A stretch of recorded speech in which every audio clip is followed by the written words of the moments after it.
কিন্তু মই আৰু এগৰাকী সাংবাদিক ডাঙৰীয়াক আমি ক'লোঁ যে আজি চাওক আজি হিমন্ত বিশ্ব শৰ্মা ডাঙৰীয়াই ইলেক্ট্ৰিচিটি ফ্ৰী দিম বুলি কিয় কয় ইলেক্ট্ৰিচিটি ফ্ৰীটো ক'ৰ পৰা আহিছে আম আদমি পাৰ্টিৰ পৰা আহিছে আজি দিল্লীত 200 ইউনিট বিজুলী ফ্ৰী দিছে পাঞ্জাবত 300 ইউনিট বিজুলী ফ্ৰী দিছে পানী 20,000 লিটাৰকৈ দিছে প্ৰতি মাহে বিশুদ্ধ খোৱা পানী আৰু আমাৰ ইয়াত কি হৈছে চাওকচোন জল জীৱন আঁচনিৰ পাইপ ফুটি পেলাই মানুহৰ মৃত্যু পৰ্যন্ত হৈছে খোৱা পানী কিন্তু মানুহে খাবলৈ পোৱা নাই গতিকে আজি আম আদমি পাৰ্টিৰ যি নীতি আদৰ্শ যি ধৰণে উন্নয়নৰ ৰাজনীতি কৰিছে শিক্ষা ব্যৱস্থা আজি চাব দিল্লীৰ একোখন স্কুল পঞ্চতাৰকাযুক্ত হোটেল বুলি ক'ব বাহিৰৰ পৰা মানুহে আৰু আজি আমাৰ স্কুলসমূহৰ অৱস্থা কি গতিকে এই যে উন্নয়নবিলাক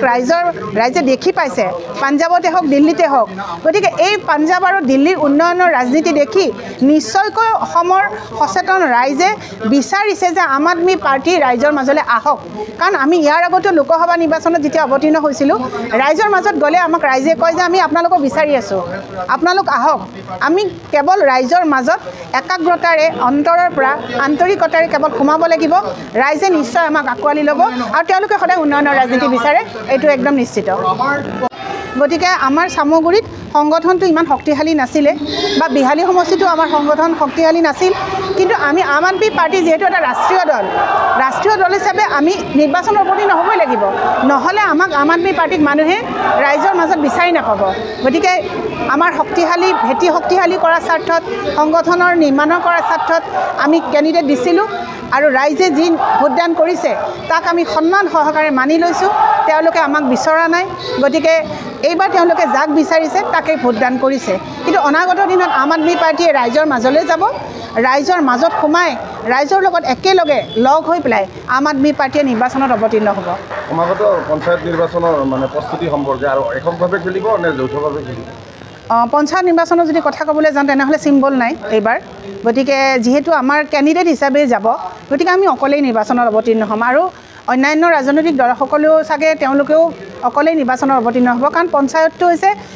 হ'ল ৰাইজৰ গঞা গতিকে ৰাইজৰ যেতিয়া নিৰ্বাচন হ'ব তেতিয়া নিশ্চয়কৈ আমাৰ ইয়াত মিত্ৰতাৰ কথা আহি নপৰে আৰু আমি পঞ্চায়তত নিৰ্বাচনত অকলেই অৱতীৰ্ণ হ'ম 26ত সমাগত বিধানসভা নিৰ্বাচন আহি আছে তাক লৈ আপুনি ব্যক্তিগতভাৱে মানে কিবা প্ৰস্তুতি চলাইছে নেকি নিৰ্বাচনত অৱতীৰ্ণ হোৱা বা কিবা চাওক সংসদীয় ৰাজনীতিত যেতিয়া ভৰি থৈছোঁ তেনেহ'লেতো আমি ৰাইজৰ প্ৰতিনিধি হ'বলৈকে আহিছোঁ গতিকে ৰাইজৰ প্ৰতিনিধি হ'বলৈ আমাৰ কাম কাজ আমি চলাই আছোঁ এতিয়া দলে যদি আমাক ভাবে যে আমি যোগ্য ব্যক্তি দলে যদি আমাক আগবঢ়াই দিয়ে নিশ্চয়কৈ আমি ৰাইজৰ মাজলৈ যাম আৰু ৰাইজক আমাক ৰাইজে মৰম চেনেহ দি আঁকোৱালি ল'ব বুলি আমি আশা কৰোঁ কাৰণ আমি ৰাইজৰ কাম কৰিবলৈ আহিছোঁ ৰাইজৰ কাৰণে কাম কৰি যাম বুলি আমি সদায় আম আদমি পাৰ্টিত অহাৰ উদ্দেশ্যটোৱে সেইটো আছিলে যে সাধাৰণ মানুহৰ দল এটাত থাকি যাতে সাধাৰণ মানুহৰ কাষ চাপিব পাৰোঁ সাধাৰণ মানুহৰ দুখ দুৰ্দশা নিৰ্মূল কৰিব পাৰোঁ তাৰ কাৰণে আমি আম আদমি পাৰ্টিত আহিছিলোঁ গতিকে নিশ্চয়কৈ সংসদীয় ৰাজনীতিত আমি নিৰ্বাচনত অৱতীৰ্ণ হ'বই লাগিব কিন্তু সেয়া দলে নিৰ্ধাৰণ কৰিব আমাৰ সংগঠন দুৰ্বল আছিল একো মিছা কথা কৈ লাভ নাই কাৰণ সংগঠনৰ নিৰ্মাণৰ স্বাৰ্থত আমি আচলতে দলৰ আমি কেণ্ডিডেট প্ৰক্ষেপ কৰিছিলোঁ গতিকে নিৰ্বাচন আমাৰ হ'লে আমি নিৰ্বাচন অৱতীৰ্ণ হ'বই লাগিব আমি ৰাষ্ট্ৰীয় ৰাজনৈতিক দল গতিকে ৰাষ্ট্ৰীয় দল এটাৰ নিজৰ এটা দায়িত্ব থাকে যে আমি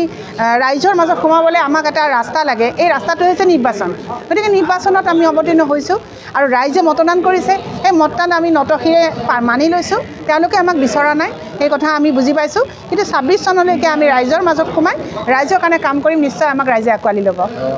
মানে সমাগত নিৰ্বাচন